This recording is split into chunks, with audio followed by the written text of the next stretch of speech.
ابو الاسود ذيب. يا ذيب ولا حصاني، خالو هسه تخابرني على اسعاف. شك يا ولد؟ قلبي صار بيه خفقان، راح يقف من البحر.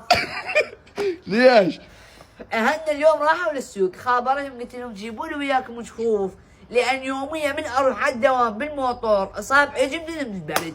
قالوا والله تبشر يخش البرد. انا بهاي اللحظه عيوني دمعني من الفرحه، احس الفخر طلع من خشمي. والله اهلنا ظليت انتظر بيهم على نار، وقاعد يم اصدقائي واكذب عليهم.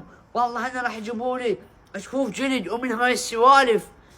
جمعنا قاعد جايبيني ادرى الجراح، ترى انا طالب مدرسه ما اداوم صارت العمليات.